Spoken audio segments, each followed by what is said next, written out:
Niteka n'umunezero ntangere vyo gusubira kubana namwe banywanyi bacu mubana natwe makuru n'ibiganiro vya misi yose tubandanya gushikiriza kuri ntombonesha kuri yacu rino yanyu Muhuza TV. Uyu mwaka tugiye kubageza ko amakuru y'ibiriko biravugwa bigezwe ko muri kano kanya nga mu gihugu c'u Burundi, akaba ari amakuru tuza kugoroka hanini ko yariko aravugwa mu rwego rw'iperereza, aho hari abakozi b'iperereza bahejeje gufatwa. Imyidondoro yabo tukaza kwigaruka ko ngaha mu buryo burambuye, gusa tunagabisha impunzi zahungiye mu bihugu bibanyi yoba mu gihugu ca Tanzania, abari MAHAMA ndetse n'abandi bari mu makamba atandukanye b'abarundi bazi ko bahunze ubutegetsi bwa CNDD-FDD ko n'ubundi mubo bivugwa ko bari kumwe mu makambi harimwo bamwe mu bakorera iperereza. Muri aba bakozi b'iperereza bafashwe harimwo umwe yahora avuga ko agwanya ubutegetsi bwa CNDD-FDD. Uyu akaba yaranatanze amazina menshi ku bategetsi b'u Burundi ndetse no mu rwego rw'iperereza. Hakaba harimwo imiryango yagiye iragirirwa nabi bivuye ku makuru yoba yaratanze. Twibutse ko kandi ubu ngubu igihugu coba cararungitse abakozi b'iperereza benshi cyane mu bihugu bitandukanye nk'uko vyagiye biravugwa n'abamenyesha amakuru batandukanye, ndetse harimwo Burugurika, Pacifique Ninahazwe ndetse n'abandi benshi batandukanye. Ibi tukaza kubigaruka ko mu buryo burambuye, gusa mbere reka tubanze tubabwire ibara ryaraye riguye mw'ibohero rikuru rya Mpimba, aho hari umukenyezi yaraye apfiriye muri iryo bohero kwigenekerezo ya mbere nzero uyu mwaka w'ibihumbi 2024, akaba yapfuye ku isaha 4:20 z'ijoro. Bikaba byari mu ijoro ry'igenekerezo ya mbere rishira igenekerezo ya kabiri. Uyu mukenyezi akaba yitwa Nizigama Edite, yari yatwawe mw'ibohero aho mw'ibohero rya Mpimba kuva ku munsi wa gatanu igenekerezo ya 29 Kigarama, bivanye n'ideni ry'amafaranga yari afitiye bagenzi we mu byo bita sirike.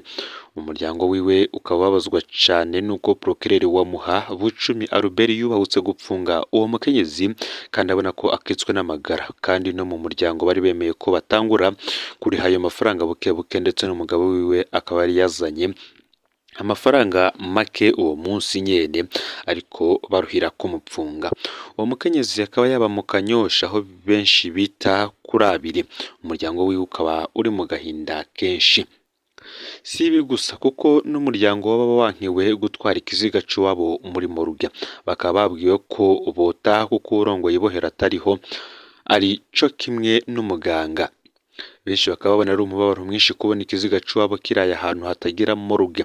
Tubamenyeshe ko kandi uyu mukenyezi yarakitswe n'amagara harimwo n'indwara ya asthme, ariko abura gitabara. Tuyihanganishije natwe umuryango wa Nizigama Edith, Imana igumye kubakomeza. Muri ano makuru tugiye kugaruka n'ubundi kuri babandi bakorera urwego rw'iperereza ariko bafashwe.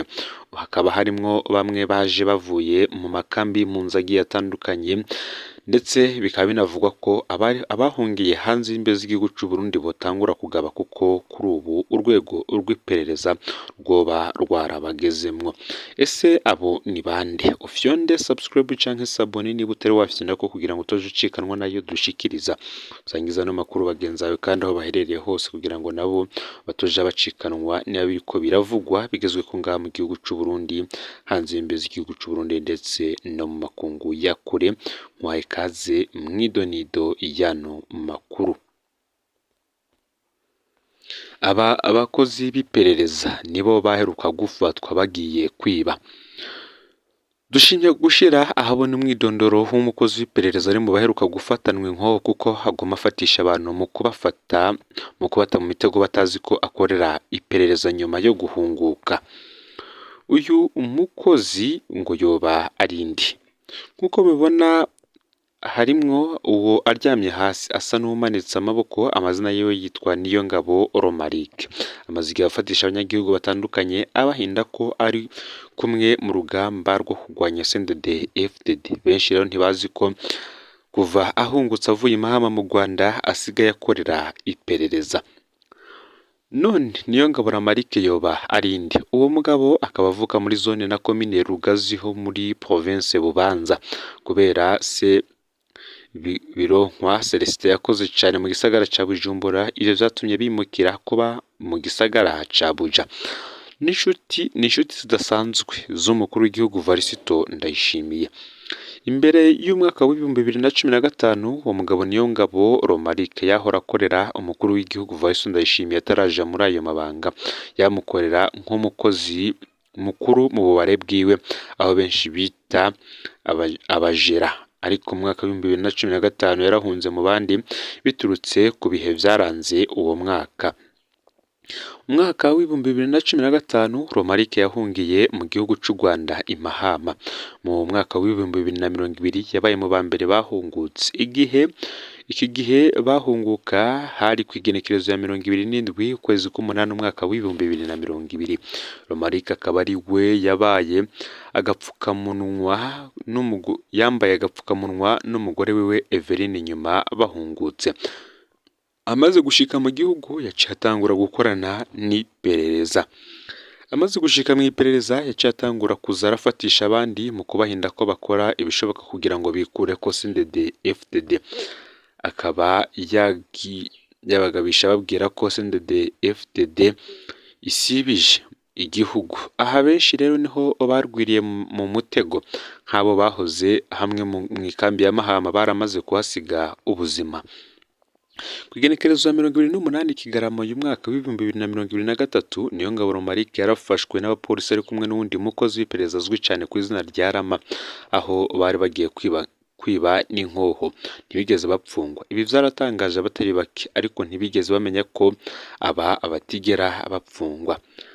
Abicishije kuri konti yiwe ya Facebook yuguriwe ku izina rya Romarike Bironkwa, yaciye yandika ko bamubeshera ko mu Burundi batanga amakuru atariyo kandi bazohanwa. Aca avuga ko yidegemvya aha hose ashaka gusamaza abantu kugira ngo agume abata mu mutego.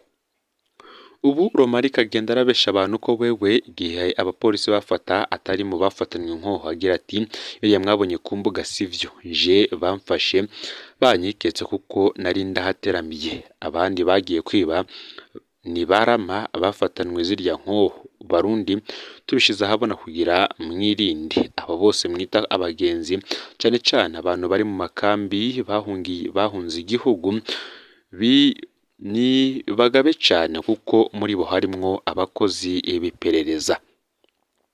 Ibi nivyo tugiye kugaruka ko none ko mu buryo burambuye, aho ibi vyabaye kwa kane uheze ku mugoroba igenekerezo 28 Kigarama uyu mwaka. Niyo mafoto rero yariko arahanwa cyane ku mbuga ngurukana bumenyi, aho umukozi w'iperereza Ramadani Juma batazira Rama inderetse canke se informateur y'iperereza Romarike Niyongabo asanzwe yita Romarike Bironkwa kuri Facebook, n'undi mugabo agira gatatu bari baryamye hasi bambaye amapingu. Hafi yabo hakaba hari inkoho zibiri Kalashnikov AK47 be n'inkoho ntonto zibiri za pistole. Igifyo c'abapolisi cari kibakikuje imodoka voiture Toyota Carina ifise imparate hashi 161 ubusa 1A yari yakoreshejwe n'abo bakozi b'iperereza yari hafi.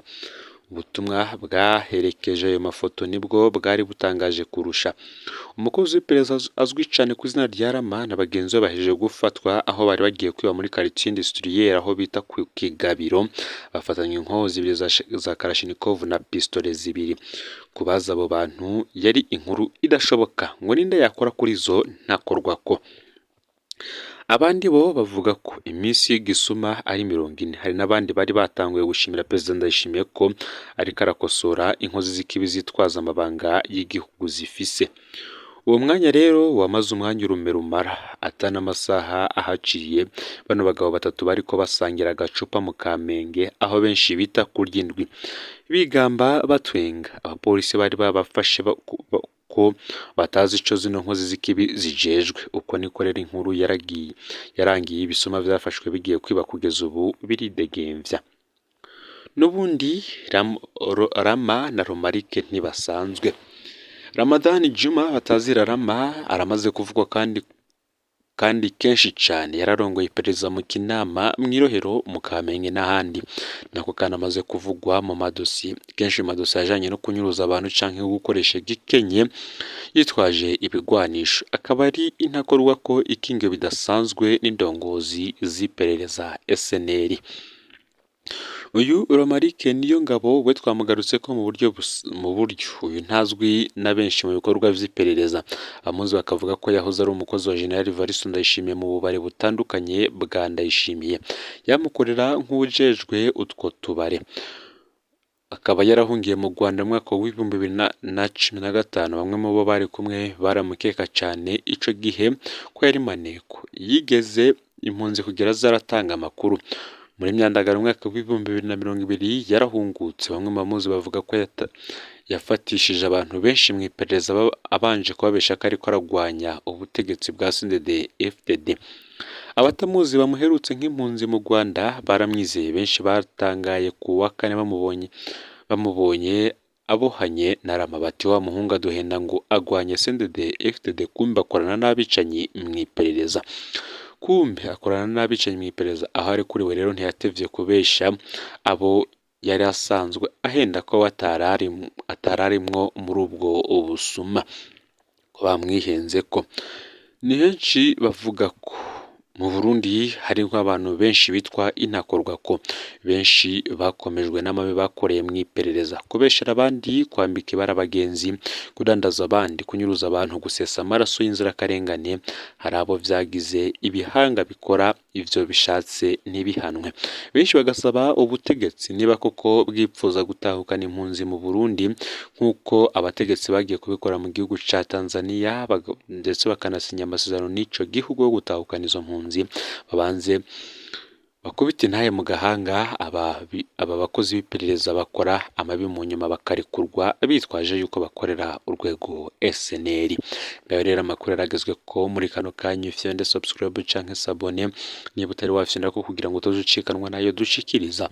Sangiza no makuru bagenza aho baherereye hose kugira ngo batuje bacikanwa nabiriko biravugwa bigezwe ko ngaha mu gihugu c'u Burundi, hanze y'imbizi y'igihugu c'u Burundi ndetse no makungu ya kure. N'Umuhoza TV muhezagirwe.